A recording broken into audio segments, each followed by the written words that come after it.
السلام عليكم ورحمة الله.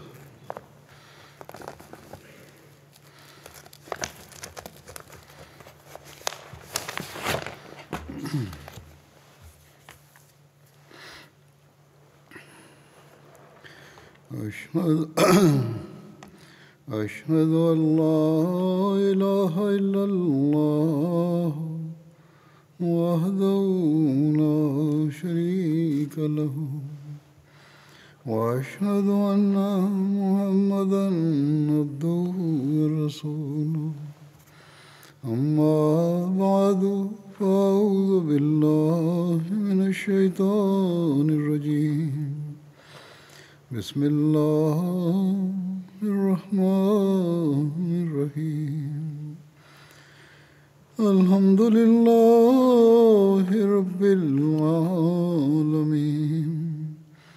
الرحمن الرحيم مالك يوم الدين إياك نعبد وإياك نستعين اهدنا الصراط المستقيم صراط الذين أنعمت عليهم غير المغضوب عليهم ولا الضالين.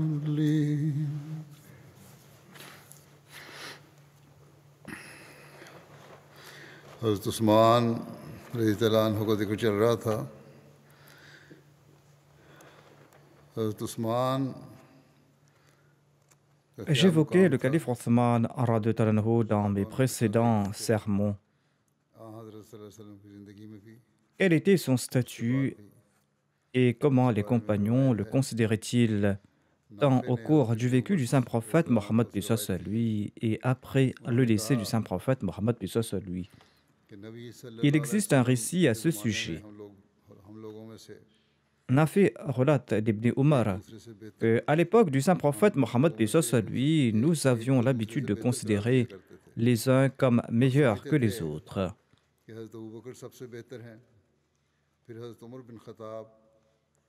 Et nous pensions qu'Abu Bakr était le meilleur d'entre tous les compagnons. Ensuite venait Omar bin Khattab, ensuite Othman bin Affan. Ce récit est tiré d'Al-Bukhari. Selon un autre récit d'Al-Bukhari, Nafi relate d'Ibn Umar, qu'Allah soit content de lui, qu'il a déclaré que, au temps du saint prophète Mohammed lui, nous ne considérions personne comme à l'égal d'Abu Bakr, personne comme à l'égal d'Omar et personne comme l'égal d'Othman. Quant aux autres compagnons du saint prophète Mohammed lui, on ne considérait aucun d'entre eux comme supérieurs les uns aux autres. Ensuite, il y a le récit de Mohammed bin Hanafiya, selon lequel Othman était considéré comme l'un des meilleurs après le saint prophète Mohammed lui. Mohammed bin Hanafiya déclare: j'ai demandé à Ali mon père, qui est le meilleur des compagnons après le saint prophète Mohammed lui. Ali a répondu Abu Bakr. Je lui ai demandé et qui après lui? Il a répondu Omar. Et tout craintif, j'ai demandé et après lui? Il a répondu Othman. Ensuite, j'ai demandé ô mon père, après eux, est-ce que vous êtes meilleur que les autres? Il a répondu, moi je suis un homme ordinaire parmi les musulmans. On peut saisir le statut d'Uthman aux yeux du saint prophète Mohammed lui par le fait que le saint prophète Mohammed lui n'avait pas dirigé la prière funéraire d'une personne qui détestait Uthman radhiyallahu. Voici les détails sur ce récit. Jabir raconte que la dépouille d'une personne a été présentée au saint prophète Mohammed lui, afin qu'il puisse accomplir ses prières funéraires. Mais le saint prophète Mohammed lui a refusé de le faire. Quelqu'un a demandé au envoyé d'Allah, jamais vous avez omis d'accomplir la prière funéraire de quelqu'un dans le passé. Sur ce, le saint prophète lui a répondu, cette personne détestait Othman et Allah lui est également hostile. Ensuite, il y a un récit sur le sens de justice d'Uthman radhiyallahu anhu.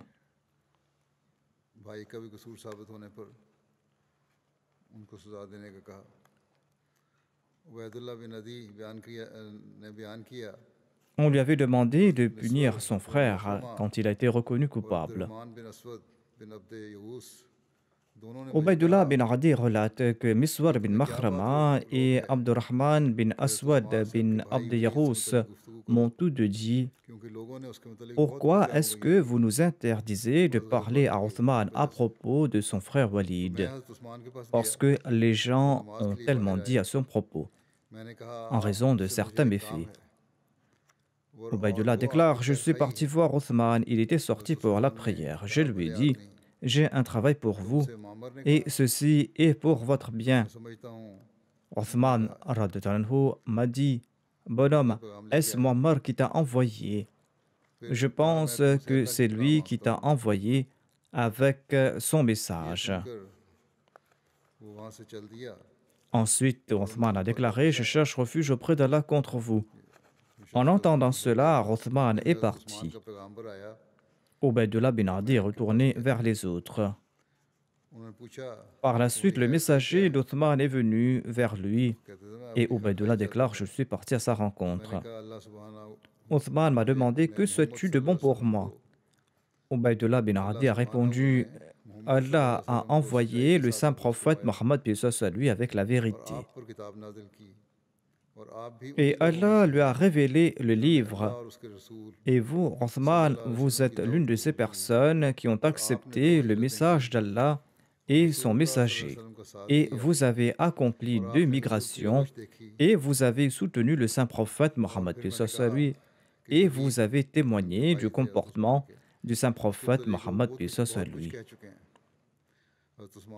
Les gens racontent beaucoup de choses à propos de Walid qui est votre frère.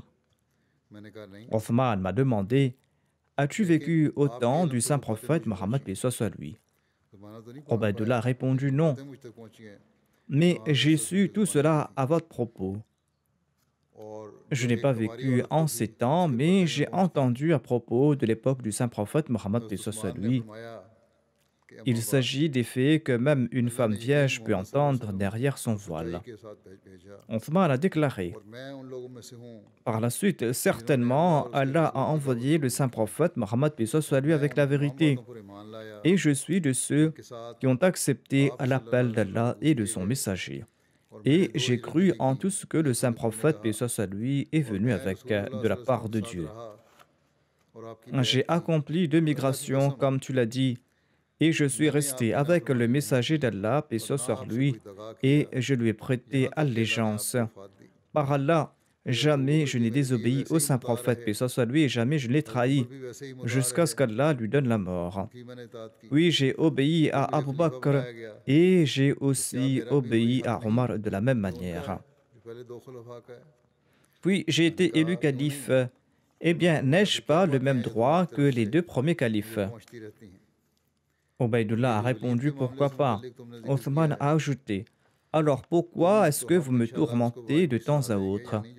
En ce qui concerne Walid, eh bien, nous allons certainement le punir en conséquence, Inch'Allah. C'est-à-dire, il sera puni en accord au mal qu'il avait commis. Ensuite, il a fait venir Ali et il lui a demandé de le fouetter. Celui-ci l'a fouetté 80 fois. Sayyid Zainul Abidin Waliullah Shah Sahab a commenté sur ce hadith de Bukhari dans son exégèse. Walid bin Uqba a été condamné en raison de sa consommation de l'alcool. Selon les témoignages, il avait consommé du vin de temps de la Jahiliya et pas du jus de raisin ou de date. Mais le calife Othman n'a pas pris en compte ses liens de parenté avec Walid. Au contraire, il lui a infligé double châtiment en raison de ce lien de parenté. Il l'a fait fouetter 80 fois au lieu de 40, nombre qui est en accord à la pratique d'Omar radhiyallahu anhu. Selon un récit, Atta bin Yazid déclare que Hamran, qui était l'esclave affranchi d'Othman, lui a dit qu'il avait vu Othman bin Affan demander une vase d'eau et verser de l'eau sur ses deux mains 3 fois. Puis il a mis sa main droite dans le récipient et il s'est rincé la bouche et il a nettoyé ses narines. Ensuite, il s'est lavé le visage et les deux mains jusqu'au coude 3 fois. Ensuite, il s'est essuyé la tête avec de l'eau. Puis il a lavé ses 2 pieds jusqu'aux chevilles 3 fois.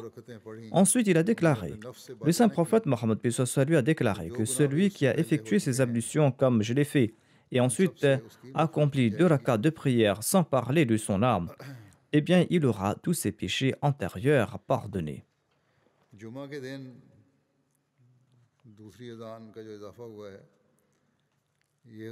C'était à l'époque de Othman qu'a débuté la pratique d'un 2e appel à la prière lors de la prière de Juma ou de la prière du vendredi.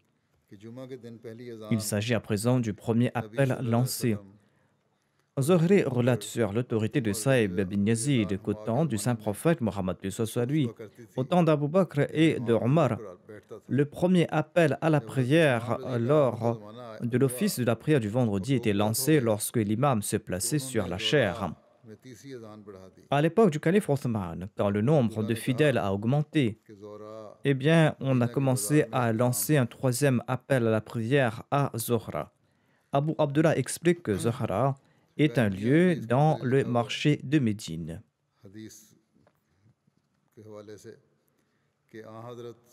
Selon la fiqh ahmadiyya, la jurisprudence ahmadiyya, en référence au hadith, à l'époque du saint prophète Mohammed lui, d'Abu Bakr et d'Omar, ont lancé un seul appel à la prière lors de l'office de la prière du vendredi, et ce, tout près de la chaire qui était certainement à l'intérieur de la mosquée.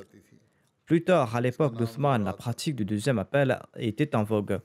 Cet appel était lancé par le muezzin debout sur une pierre posée à la porte de la mosquée, dont le nom était Zohra. Naïmut al-Bari, l'exégèse du Sahih al-Bukhari, a commenté sur ce hadith. Ibn Hishab Zohri relate sur l'autorité de Saïb que le 3e appel qui a été mentionné ici dans ces récits concerne en fait l'iqama.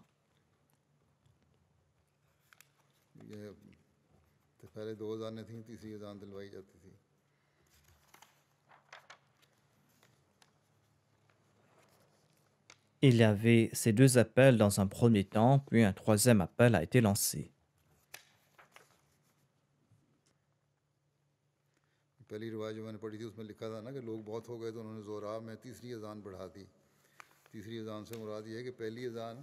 Dans le premier récit que j'ai lu, il est dit que lorsque le nombre de fidèles a augmenté, ils ont lancé le 3e appel à la prière à Zohra. Le 3e appel à la prière est en fait le takbir ou l'ikama, qui est également nommé adhan dans ces récits. C'est ainsi qu'on invitait les fidèles à 3 reprises pour les prières. Il existe également un autre récit sur le non-accomplissement des prières du vendredi le jour de l'Aïd. Abu Ubaid, l'esclave affranchi d'Ibn Asar, relate qu'il avait offert des prières de l'Aïd le jour de l'Eid al-Adha en suivant l'exemple d'Omar. Celui-ci a dirigé la prière avant le sermon et il s'est adressé aux fidèles en disant « Ô gens, assurément, le saint prophète, paix soit lui, vous a interdit de jeûner pendant ces 2 jours de l'Aïd. La première Eid est celle pour célébrer la fin des jours du jeûne. Et le deuxième jour est lorsque vous consommez la viande de vos animaux sacrifiés. Abu Ubaid déclare qu'il a accompli la prière de l'Aïd à l'époque d'Othman. L'Aïd est tombé un vendredi. Le calife a dirigé la prière avant le sermon. Ensuite, il s'est adressé aux fidèles. Il a déclaré aux gens: en ce jour, deux Eid se sont réunis pour vous. Ceux vivant dans les alentours de Médine et qui veulent accomplir la prière du vendredi peuvent attendre. Et quiconque veut rentrer est autorisé de ma part de rentrer.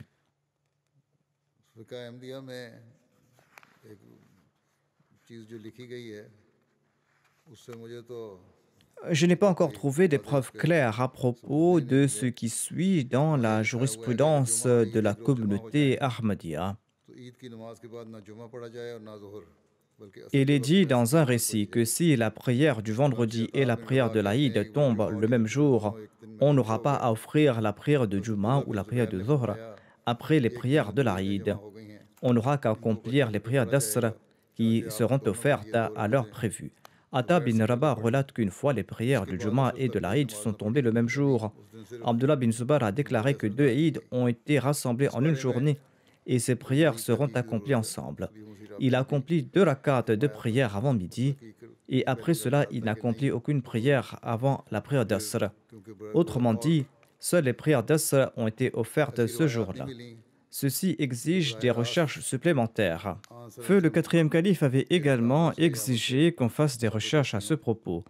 Au début, je pensais que ce n'était pas nécessaire. Or, il n'existe pas d'autres récits du saint prophète Mohammed lui prouvant qu'il avait omis d'offrir la prière de Zuhr.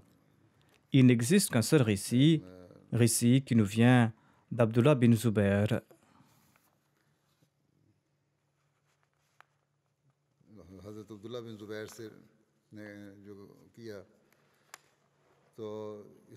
Il existe donc uniquement ce récit d'Abdullah bin Zubair sur l'omission de la prière de Zuhr.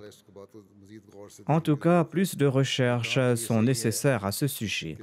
On est en train de réviser la fiqh Ahmadiyya et je pense que nous devrons examiner plus attentivement cette question, à savoir dans quelle mesure est-il correct de ne pas accomplir la prière de Zuhr. On peut ne pas accomplir la prière de Juma. Or, il n'existe qu'un seul récit affirmant qu'il n'était pas nécessaire d'accomplir la prière de Zuhr.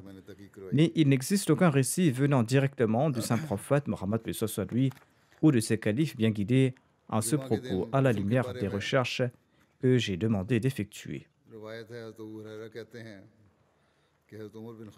Il existe aussi des récits sur le bain rituel le vendredi. Abu Huraira relate: Omar bin Khattab a prononcé son sermon du vendredi lorsque Othman bin Affan est entré dans la mosquée. Omar a remarqué à son sujet indirectement: certains arrivent en retard même après l'appel à la prière. Sur ce, Othman a déclaré: ô émir des croyants, j'ai effectué des ablutions après avoir entendu l'appel à la prière. Omar a demandé: uniquement les ablutions, n'avez-vous pas entendu que le saint prophète Mohammed déclarait que lorsque l'un d'entre vous vient pour la prière de Juma, eh bien, il doit prendre un bain complet.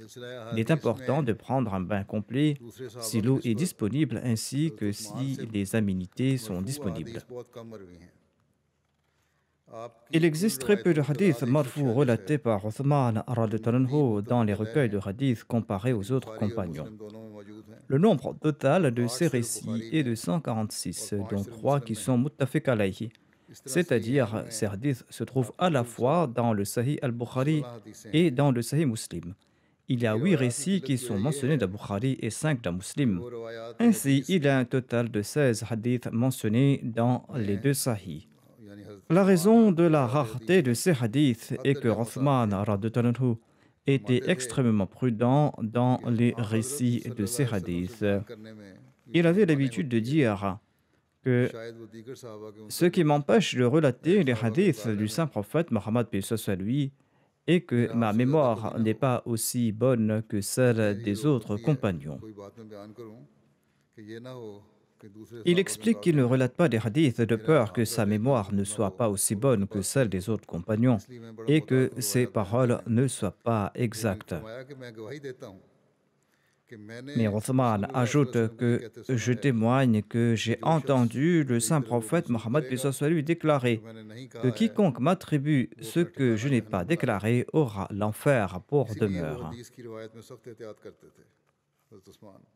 Ainsi donc, c'est pour cette raison que Othman était très prudent dans la narration des hadiths. Abdurrahman bin Hatib relate ceci: je n'ai jamais vu aucun autre compagnon qui parlait de manière plus complète que Othman, mais il avait peur de relater les hadiths. Humran bin Abban relate quant à lui: une fois, Othman bin Affan a demandé de l'eau pour ses ablutions. Il s'est rincé la bouche, il a nettoyé ses narines et il s'est lavé le visage 3 fois et il s'est lavé les bras 3 fois et il a passé de l'eau sur la tête et la partie supérieure de ses bras. Ensuite, il a ri. Il a dit à ses compagnons: est-ce que vous n'allez pas me demander pourquoi je ris?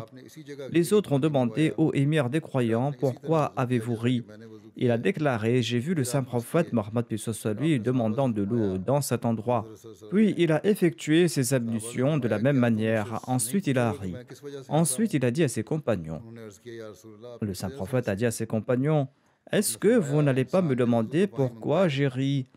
On lui a demandé: ô messager d'Allah, pourquoi avez-vous ri? Le saint prophète lui a déclaré que quand une personne demande de l'eau pour ses ablutions, se lave le visage, eh bien Allah pardonne tous les péchés qui sont sur son visage. De même, lorsqu'il se lave les bras, Allah lui pardonne les péchés commis par ses bras. Ensuite, lorsqu'il s'essuie la tête et lorsqu'il se nettoie les pieds, la même chose se produit. Ce récit aurait dû être mentionné avec le premier récit sur l'ablution. En tout cas, j'en ai fait mention ici.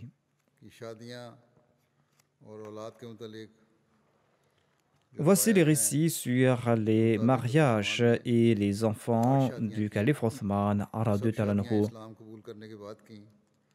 Il avait en tout 8 épouses. Tous ces mariages ont eu lieu après sa conversion à l'islam. Les noms de ses épouses et de ses enfants sont les suivants. Il y avait Ruqayya, la fille du saint prophète Mohammed lui, qui a donné naissance à son fils Abdullah bin Othman. Othman a aussi épousé Kulthum, la fille du saint prophète Mohammed lui, après la mort de Ruqayya. Il avait épousé Fakhta bint Razwan, qui était la sœur de Utba bin Razwan.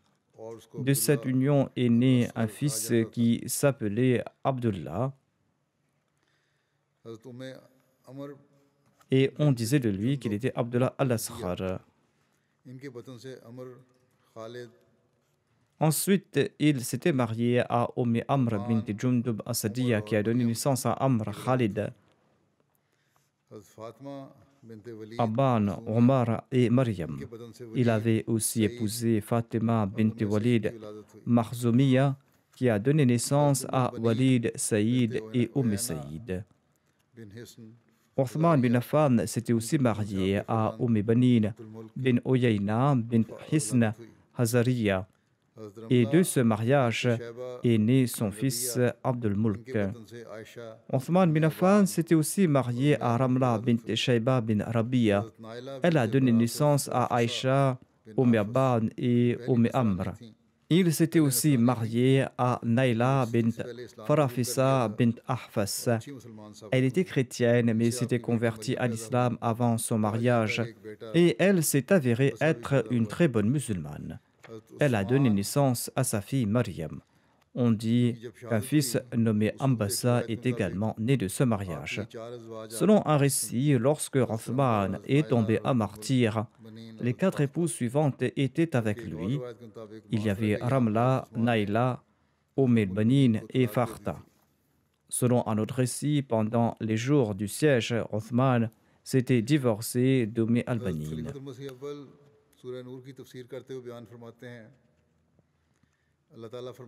Le premier calife de la communauté Ahmadiyya explique ceci dans son commentaire de la sourate Nour. Il dit, Allah déclare: il existe une lumière du savoir qui fait la distinction entre le bien et le mal. Cette lumière se trouve dans ces maisons dans lesquelles Allah est mentionné matin et soir. Les gens qui y vivent sont des commerçants, leurs maisons sont petites mais un jour Allah agrandira leur demeure. Le compilateur de ce Coran est Abu Bakr as-Siddiq. Ensuite, Omar et Othman étaient de ceux qui l'ont publié. Ensuite, à travers Ali, Dieu a transmis au monde la vraie connaissance spirituelle. Le premier calife déclare: j'ai moi-même appris certains faits sur le Saint-Coran directement de Ali. Allah a également dit dans ces versets de ces rukus du Saint-Coran qu'il n'y aura pas de calife parmi les Ansar, mais parmi les Muhajirin. Et il a déclaré que les musulmans ainsi que les infidèles s'opposeraient au calife. C'est ainsi qu'on s'était opposé à Abu Bakr. Certaines personnes ne croyaient pas dans le califat. Allah a donné l'exemple de ces deux groupes. Il y a ceux qui considèrent les vapeurs d'un mirage comme de l'eau, et l'autre, celui qui le combattra même dans la mer de la charia. Ensuite, il déclare que le résultat de leurs œuvres est que les oiseaux consommeront leur chair. Parmi les califes bien guidés, Abu Bakr a fait face à de grandes difficultés. D'une part, l'armée a été envoyée avec Oussama, et d'autre part, la révolte s'est répandue en Arabie. Le peuple de la Mecque était prêt à se révolter.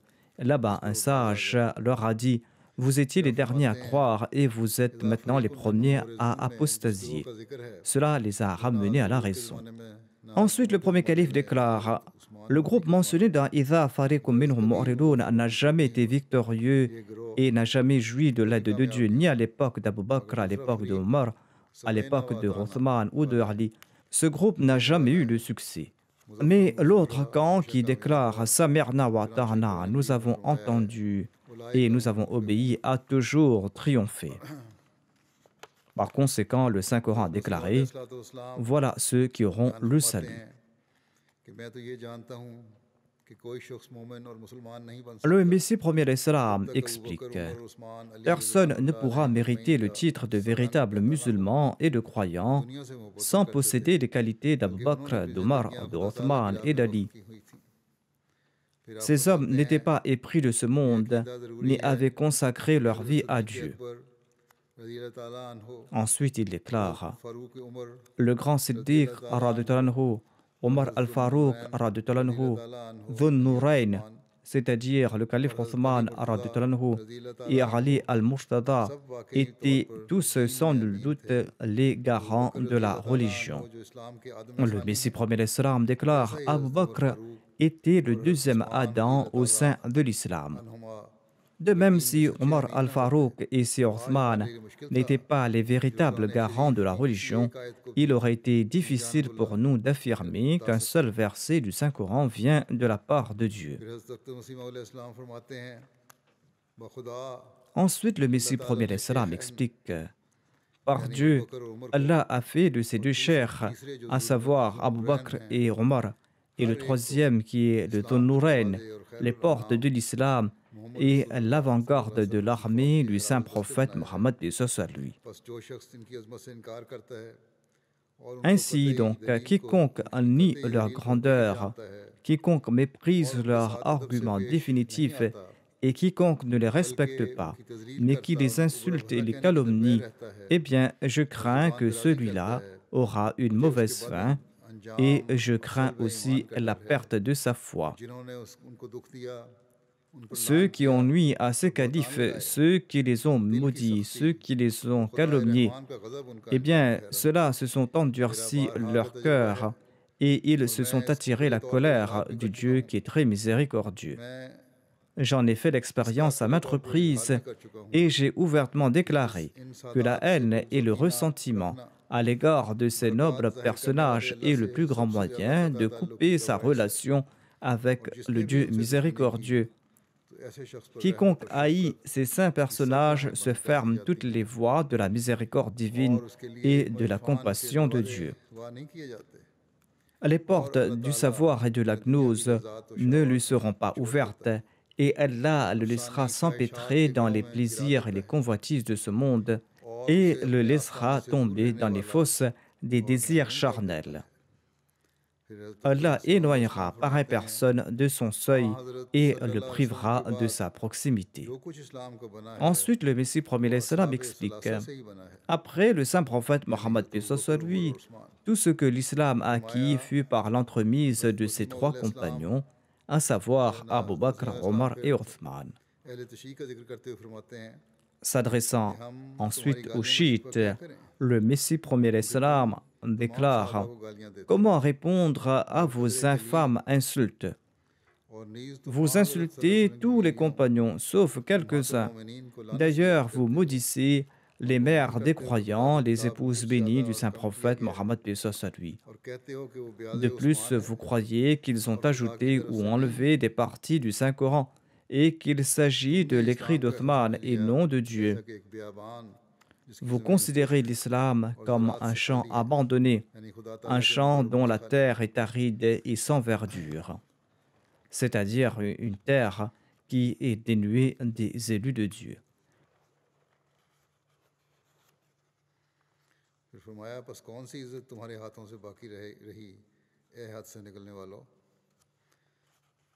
Ensuite, le Messie promet l'islam déclare: quel honneur réservez-vous à l'islam, ô vous les transgresseurs?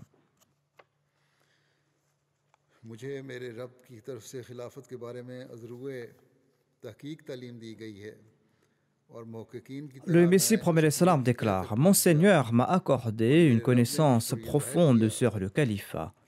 Et comme tout érudit, j'ai également pu approfondir cette question. Et mon Seigneur m'a révélé que le Siddiq, c'est-à-dire Abu Bakr, Farouk, Omar, Othman, qu'Allah soit satisfait d'eux, étaient des pieux croyants. Ils étaient parmi les élus d'Allah, ceux qui l'avaient choisi et ceux qui l'avaient favorisé. De plus, de nombreux sages ont témoigné de leur vertu. Ils ont abandonné leur terre pour le plaisir de leur Seigneur. Ils sont entrés dans la fournaise de chaque bataille et ils ne se souciaient ni de la chaleur torride de midi, ni du froid de la nuit au cours de l'hiver. Au contraire, ils ont marché sur les chemins de leur foi comme des jeunes hommes braves et ils ne se sont ni inclinés devant leur propre peuple ni devant les autres. Et ils ont souhaité à Dieu à toute chose pour la cause du Seigneur des mondes. Leurs actions étaient imprégnées d'un doux parfum et leurs actions d'un arôme. Tout cela indique les jardins de leur rang et les vergers de leurs bonnes œuvres.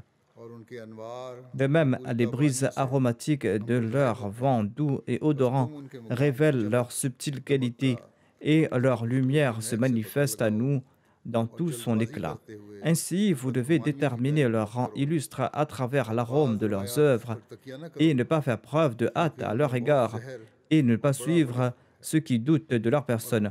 Ne vous fiez pas uniquement à certains récits, car certains de ces récits sont emplis de poison et d'exagération et on ne peut pas faire confiance à ces récits. Beaucoup de ces récits sont comme une tempête puissante et destructrice et comme la foudre qui trompe quelqu'un en pensant qu'il va pleuvoir. Ainsi donc, craignez Allah et ne suivez pas de tels récits. Ceci conclut les récits sur la vie de Othman radhiyallahu anhu. Et Inch'Allah, je vais entamer les récits sur la vie de Omar. J'ai quelques annonces à faire. Tout d'abord, l'équipe de l'Islam a préparé la première version d'un nouveau site web de recherche sur le Saint-Coran. Ce site web se nomme holyquran.io. Ce site web est accessible séparément du site Al-Islam. On peut rechercher n'importe quel chapitre, quel verset, quel mot, en arabe, en anglais, en langue ourdou, grâce à un moteur de recherche dernier cri. Les résultats de la recherche peuvent être consultés à travers des traductions ahmadi et non ahmadi. Et sous chaque verset, on peut lire son commentaire, ses articles et divers autres versets en relation avec ce verset. D'autres travaux sont en cours et la prochaine version sera prête lors de la Jalsa Salana du Royaume-Uni de 2021, Inch'Allah. En sus de cela, une version moderne du site readquran.apt sur le site Al-Islam a été préparée grâce à laquelle on pourra lire, écouter et faire des recherches sur le Saint-Coran. Outre le commentaire en anglais, il y a aussi des notes du Tafsir Sarir, une traduction littérale du Saint-Coran en anglais et un index sur les sujets du Coran.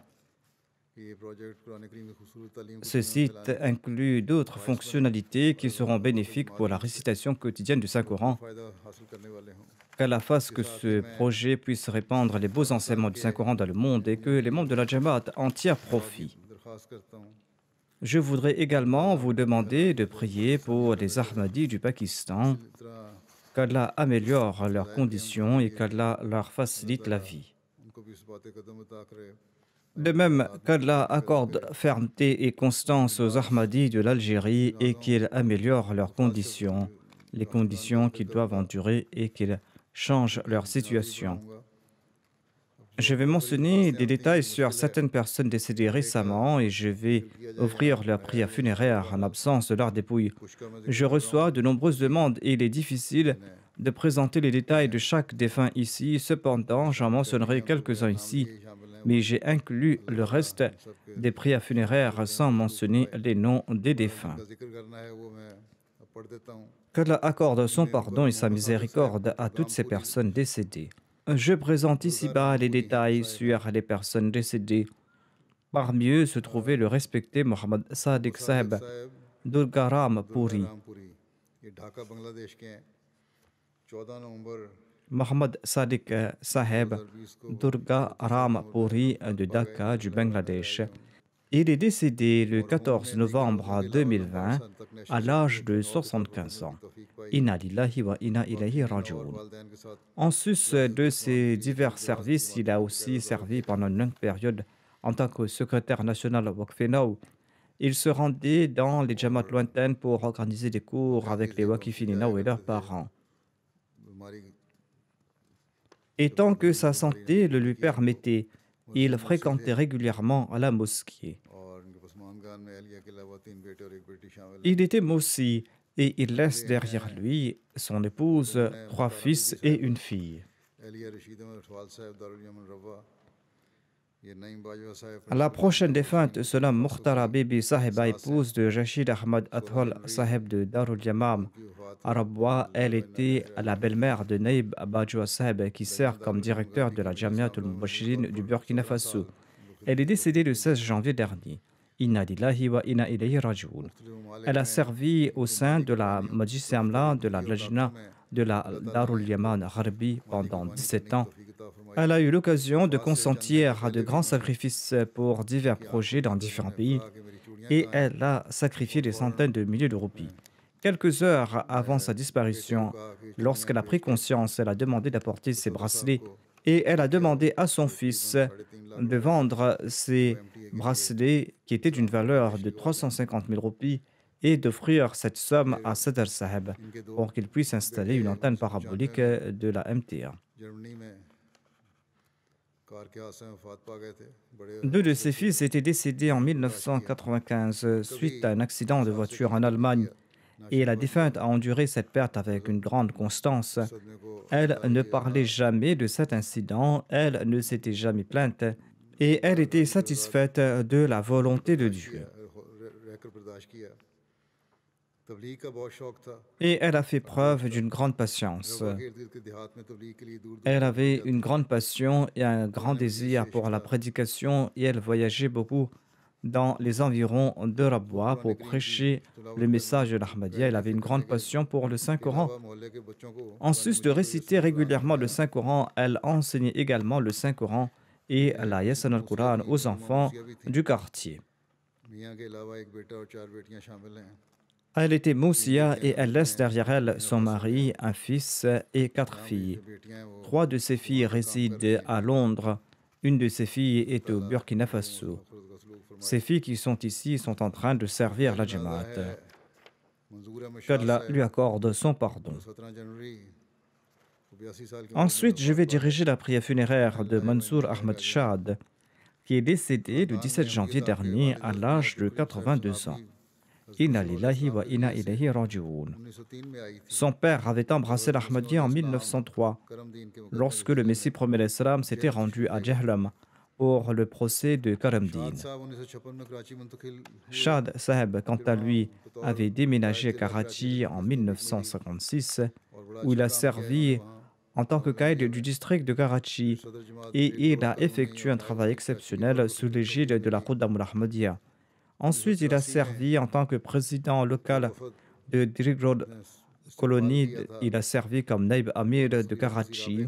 En 1984, il faisait partie du groupe qui avait accueilli le 4e calife à Sakhar, et il était resté avec le 4e calife jusqu'à son départ à l'aéroport. Il avait déménagé à Londres en 2010.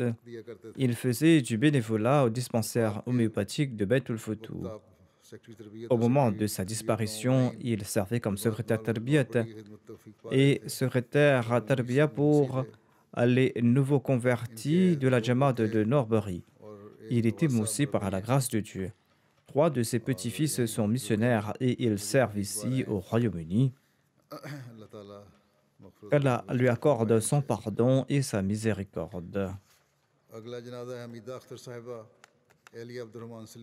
Ensuite, je vais diriger les prières funéraires de Madame Hamida Akhtar Sahiba, épouse d'Abdurrahman Salim des États-Unis. Elle est décédée le 19 janvier dernier à l'âge de 92 ans. Inna lillahi wa inna ilayhi raji'un. La défunte a servi pendant environ 50 ans au sein de la Lajna Imaïla de Karachi et de Rawalpindi. Elle a servi en tant que secrétaire générale, en tant que Sadr Lajna et en tant que Nigran Qiyadat. Elle avait un amour profond pour le califat et elle conseille également à ses enfants d'établir une relation sincère avec le califat. Elle a toujours prié régulièrement, elle accomplissait régulièrement la prière de Tahajjud tout au long de sa vie. Elle accordait une attention particulière à la récitation du Saint-Coran et à son enseignement, et elle avait également enseigné le Saint-Coran à ses enfants et ses petits-enfants. La défunte avait aussi accompli l'Umrah. Elle était moussia par la grâce de Dieu, et elle laisse derrière elle 5 fils et 2 filles. Beaucoup parmi ses enfants sont au service de la foi et servent la communauté en différentes capacités. Parmi eux se trouve le docteur Abdus Salam et le docteur Khalik Malik Saeb qui rendent de grands services à la communauté. Qu'Allah accorde son pardon et sa miséricorde à la défunte. Le prochain défunt se nomme Nasir Peter Lutzin, qui est un Ahmadi allemand. Il est décédé le 20 février dernier. Inna lillahi wa inna ilayhi raji'un. Sa fille écrit à son sujet: un jour, en 1983, mes parents sont passés devant le marché central de Hanovre quand ils ont vu un étal composé d'une table avec quelques livres dessus. Et il y avait 2 jeunes étrangers qui étaient debout derrière la table. Ils les ont rencontrés et ils ont appris qu'ils étaient des musulmans et qu'ils représentaient la communauté musulmane ahmadiyya. Mes parents ont posé des questions aux jeunes et ils ont également pris de la documentation. Après avoir lu la littérature, mes parents sont entrés en contact avec ces jeunes et ils les ont rencontrés. Les 3 Ahmadis les ont invités à dîner chez eux. Elle ajoute: c'était au cours du mois du Ramadan et ils les ont invités pour l'iftar et mes parents sont partis à leur rencontre. Ils avaient posé la nourriture à même le sol sur des vieux journaux car il n'y avait pas de place pour s'asseoir. Ils avaient posé des journaux sur le tapis et ils ont servi la nourriture ainsi. Mes parents ont apprécié la nourriture, mais ils ont apprécié davantage la simplicité de ces gens et leur hospitalité. La fille du défunt ajoute: après cette nuit, ils se rendaient fréquemment chez les uns et les autres. Après quelques mois d'études et de recherches en 1984, mes parents ont fait la bayra et ils ont rejoint la communauté musulmane ahmadiyya. C'était à l'occasion de l'Aïd et le respecté Nasser Saeb s'était rendu à Hambourg avec quelques habitants de la région et là-bas il a eu la chance de prêter le serment d'allégeance. Il avait également eu l'occasion de prononcer un discours lors de la Jalsa Salana. Sa fille ajoute: en outre, ma mère avait un attachement particulier à la religion et son intérêt pour la recherche de la vraie religion l'a conduit vers l'Ahmadiyya. et elle a pu établir une relation vivante avec le Dieu vivant et ses prières ont été exaucées en de nombreuses occasions. Et Allah lui avait aussi montré de nombreux signes. En 1986, dit-elle, ma mère a assisté à la Jalsa Salana du Royaume-Uni.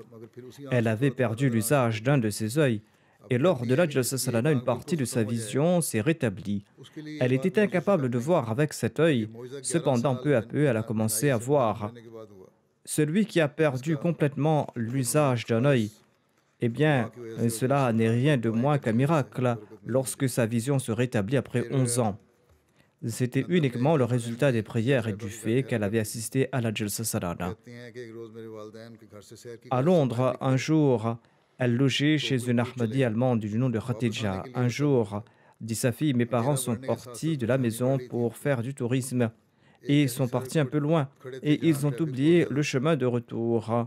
À mesure qu'il faisait noir, ils étaient de plus en plus inquiets. Ils se tenaient dans une rue très fréquentée et ils ne savaient pas où ils se trouvaient. Lorsqu'il faisait plus noir et qu'ils ont perdu le chemin, ma mère a dit, nous devons prier. Et lorsqu'ils venaient de prier, ils ont vu le gendre de Madame Khatija qui a arrêté sa voiture devant eux et il leur a demandé de s'asseoir à l'intérieur afin de les ramener à la maison. Cet incident sur l'acceptation de la prière a renforcé leur foi. Lek Munir Saheb, qui est un missionnaire en Allemagne, écrit ceci, que toute la famille de Lutsin avait rejoint l'Ahmadiyya. À l'époque, nous disions que c'était la seule famille Ahmadi allemande. Il était très sincère et il parlait très peu et il était très respectable. Il était aussi à l'avant-garde dans les sacrifices financiers. Il faisait des présentations lors des programmes de tablir. Chaque fois qu'il entendait le nom du Messie premier l'Islam, il avait des larmes aux yeux. Une fois, lors d'une rencontre de tablir, le défunt a exposé les enseignements de l'islam d'une si belle manière qu'un Allemand âgé de 70 ans est venu me voir, dit le missionnaire. Et il m'a dit que les connaissances qu'il avait acquises sur l'islam ce jour-là étaient inconnues jusqu'alors pour lui. Qu'Allah accorde sa miséricorde et son pardon aux défunts et que ses enfants soient toujours fidèles à l'Ahmadiyya. Ensuite, je vais diriger la prière funéraire de Madame Razia Tanvir Sahiba du Canada. Elle était l'épouse de Khalil Ahmad Tanvir, missionnaire et vice-principale de la Jamia Ahmadiyya de Rabwa. Elle est décédée au Canada le 27 janvier dernier à l'âge de 58 ans. Inna lillahi wa inna ilayhi raji'un. Elle souffrait d'un cancer. Elle s'était intéressée à la religion depuis son enfance. Et cette passion est restée avec elle jusqu'à sa disparition. Elle a servi pendant 22 ans au bureau de la Lajna-e-Maila du Pakistan en diverses capacités. Et elle avait servi aussi pour le mensuel Misbah et elle a servi en tant que comptable. Elle n'a cessé de servir à ce titre jusqu'à sa disparition. Elle avait aussi travaillé avec Hazrat Chote Appa Sahiba et elle avait beaucoup appris d'elle et elle a eu la chance de recevoir de nombreuses prières de sa part. Qu'Allah lui accorde son pardon et sa miséricorde. Ensuite, je vais diriger les prières funéraires de Mian Mansour Ahmad Ghalib Sahib, fils de Mian Sher Mohammad Sahib de Sargoda. Il est décédé le 7 février dernier. Inna lillahi wa inna ilayhi raji'un. Son frère aîné avait accepté l'Ahmadiyya en 1955. Il accompagnait par la suite son frère aîné à Rabwa et c'est là-bas qu'il a pu embrasser l'Ahmadiyya. Son fils est en Belgique, il s'appelle Bashir Ahmad. Il déclare que le défunt avait un lien profond avec le califat et il ne déviait pas de l'obéissance due au califat. Il suivait à la lettre les instructions du calife. Je le connaissais personnellement et il était très sincère. Et il était très loyal et obéissant au califat. Il servait la foi et accordait priorité à la foi sur ses activités mondaines. Il était hospitalier, il était très pieux, il prenait soin des pauvres, il était sociable, il était très gentil et apprécié de tous. Il a pu servir au sein de la Khuddam al-Ahmadiyya, au sein de l'Ansarullah et de la Jamaat au niveau du district de Sargoda, et en tant que secrétaire des finances, secrétaire Waqf Jadid et Tahrik Jadid. Il s'est acquitté de ses fonctions d'une excellente manière. L'un de ses petits-fils est un missionnaire Il s'appelle Safir Ahmad. Il travaille au bureau du secrétaire privé. Qu'Allah le Tout-Puissant accorde son pardon et sa miséricorde aux défunts. Je dirigerai ensuite les prières funéraires de Bushra Hamid Anwar Adani Sahiba, épouse de Hamid Anwar Adan Saheb du Yémen. Elle était la mère de Mohamed Ahmad Anwar Saheb, qui est l'un de nos volontaires de la MTA, et elle était la belle-mère de Munir Ahmad Ode Saheb, qui est le directeur de la production au sein de la MTA. Elle est décédée le 14 février dernier à l'âge de 69 ans. Inna lillahi wa inna ilayhi raji'un. La défunte était la petite-fille de Hazrat Haji Mohammeddin Saheb d'Ilya Wali, un compagnon du Messie premier d'Islam, et de Hazrat Hussein Bibi Sahiba. La défunte a aussi servi au sein de la MTA. Elle travaillait régulièrement sur le transfert des données pour l'émission Likam al-Arab et elle a aussi également servi au sein de la MTA al-Arabiya. Elle était toujours satisfaite de servir la Jamaat en quelque capacité que ce soit. Elle était très patiente et reconnaissante qu'Allah lui accorde sa miséricorde. Ensuite, je vais diriger la prière funéraire de la respectée Nurusaba Zafar Sahiba, épouse de Mohamed Afzal Saheb, qui est missionnaire de la communauté d'El-Red au Kenya. Elle est décédée le 25 mars à l'âge de 62 ans. Inna lillahi wa inna ilayhi raji'un. Elle était la fille cadette du missionnaire Maulana Mohamed Saïd Ansari et elle était aussi la sœur cadette du missionnaire Nassim Bajwa. Son mari Mohamed Afzal écrit que par la grâce d'Allah, elle accomplissait régulièrement ses 5 prières quotidiennes ainsi que la prière de Tahajjud. Elle récitait quotidiennement le Saint-Coran. Elle avait une grande conviction dans les prières, elle passait son temps à prier et elle enjoignait souvent ses enfants d'en faire de même. Elle suivait régulièrement les sermons du calife et pour éduquer ses enfants, elle leur rappelait les différents points du calife. Elle relatait des récits qui ravivent la foi à ses enfants, qu'elle tirait des hadiths, de l'histoire et des livres de la communauté. Et elle encourageait toujours ses enfants à servir la foi et de rester toujours attachés au califat. Par la grâce d'Allah, la défunte était membre du système d'Al-Wasiya. Elle était moussia, elle était régulière dans ses cotisations et elle participait dans tous les appels aux dons. Elle était douée d'un grand sens de l'hospitalité. Le mari de la défunte ajoute: nous avons eu une vie commune de 21 ans et elle était très compréhensive et digne d'éloge. Leur relation était fort louable.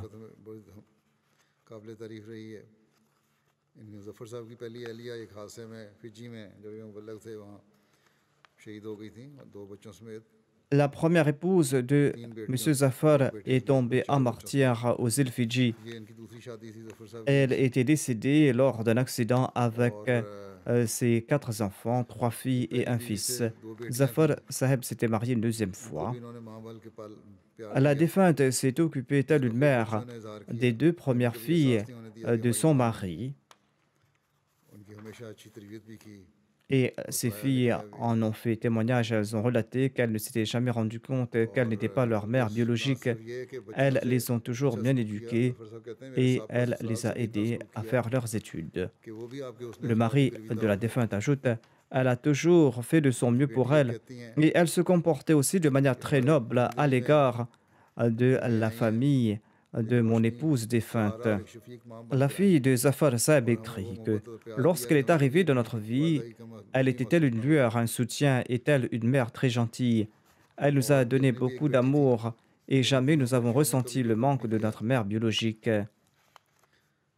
La défunte avait aussi une fille, mais elle n'a pas fait de différence entre sa fille biologique et les filles de son mari. C'était une femme désintéressée et altruiste. Elle encourageait les autres à rester attachés au califat, à avoir une foi ferme en Dieu et d'appliquer les enseignements de l'islam et de respecter les liens de relations.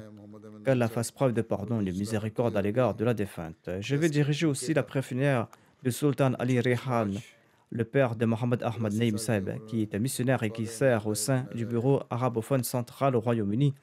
Il est décédé le 26 mars dernier à l'âge de 83 ans. Inna lillahi wa inna ilayhi raji'un.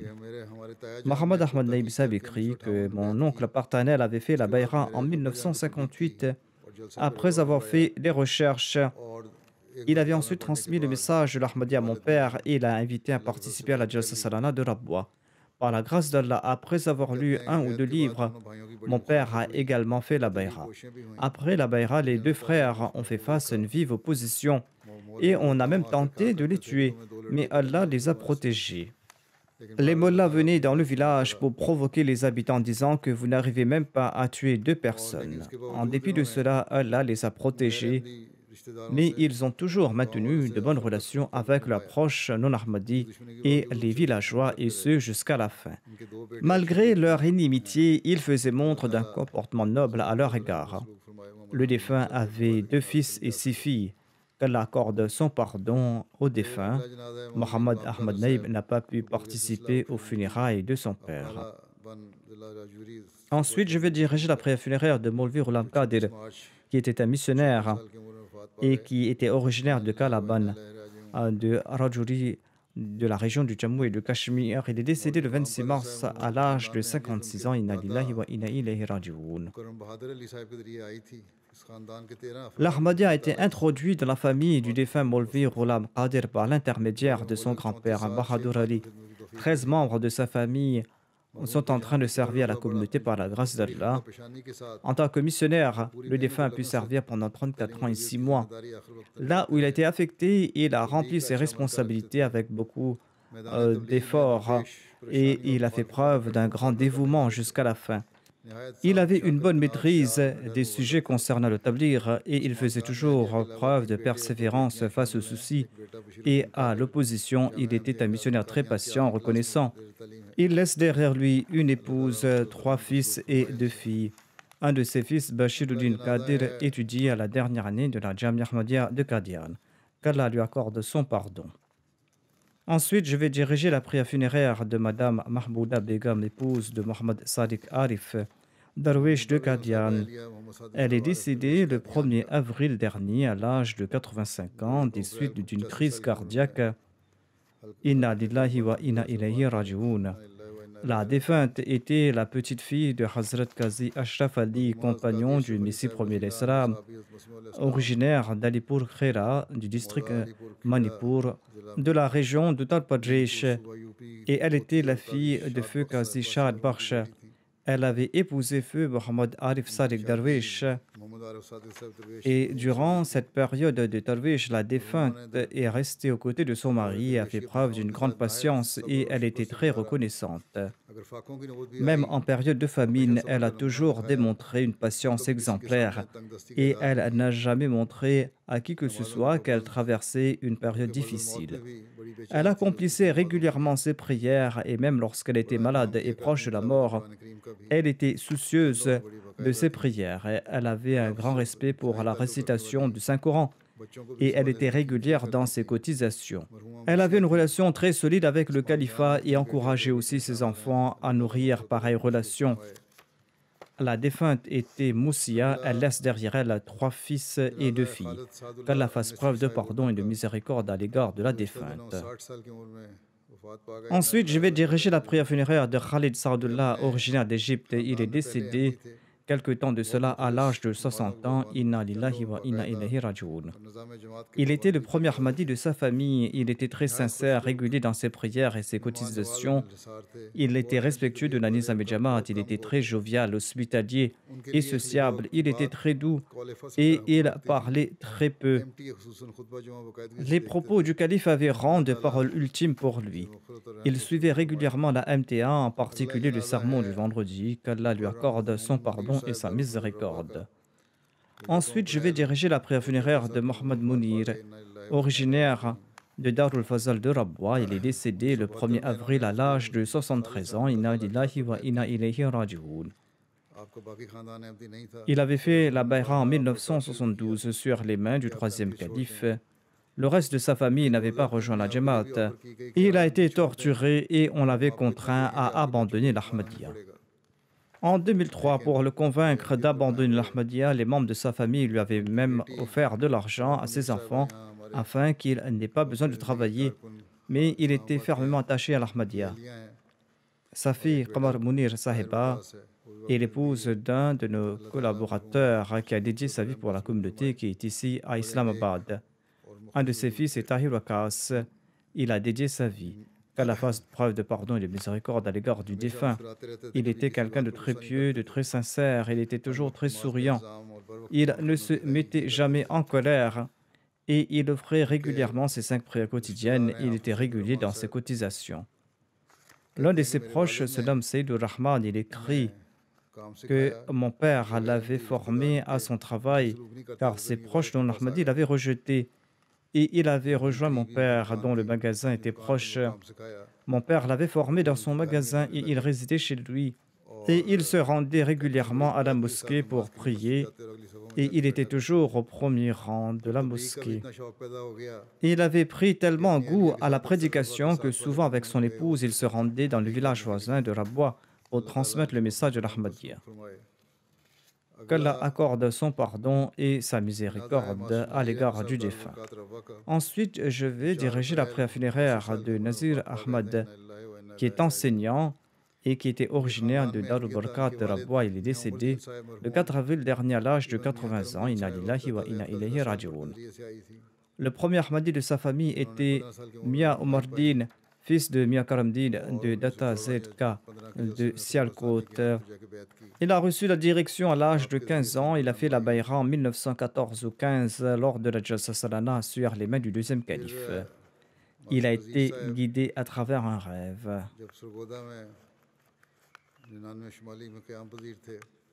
Mons Nazir résidait à Sargoda et là-bas, il a été boycotté par les autres enseignants de l'école.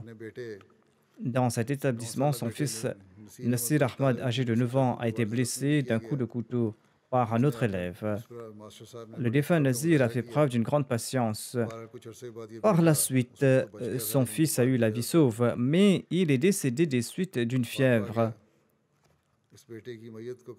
Lorsque le défunt descendait le corps de son fils dans sa tombe, il a fait preuve d'une grande patience et il disait « Mon fils, je suis fier que tu pars en portant sur toi la marque de la véracité de la Jamaat. » Tant qu'il enseignait de ce village, on n'avait pas besoin de mollim ou de missionnaire dans ce village. Il remplissait lui-même cette fonction.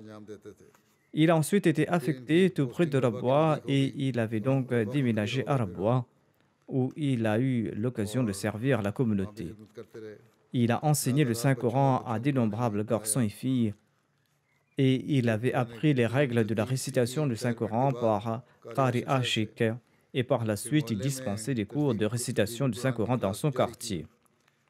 Il faisait en sorte qu'il n'y ait aucun garçon ou fille qui ait un brevet des collèges mais qui ne sache pas lire le Saint-Coran. S'il y avait un enfant qui ne savait pas lire le Saint-Coran, il se rendait chez lui pour lui enseigner la récitation du Saint-Coran.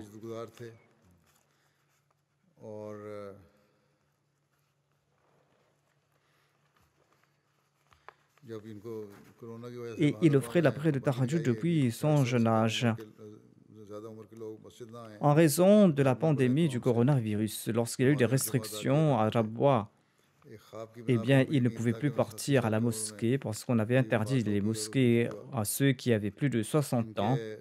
Et il accomplissait ses prières du vendredi et ses prières chez lui à la maison. Il avait fait un rêve suite à quoi il avait la certitude qu'il allait décéder cette année. Et il en fut ainsi. Il avait 3 fils et une fille.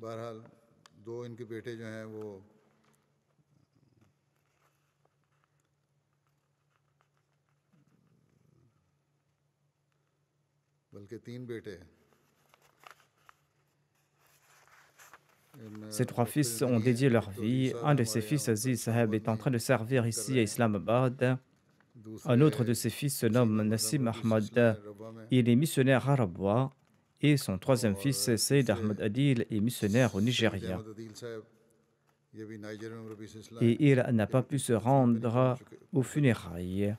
Qu'Allah fasse preuve de pardon et de miséricorde à l'égard du défunt et qu'Allah accorde patience et persévérance aux proches de toutes ces personnes et qu'il leur permette de perpétuer leurs bonnes œuvres.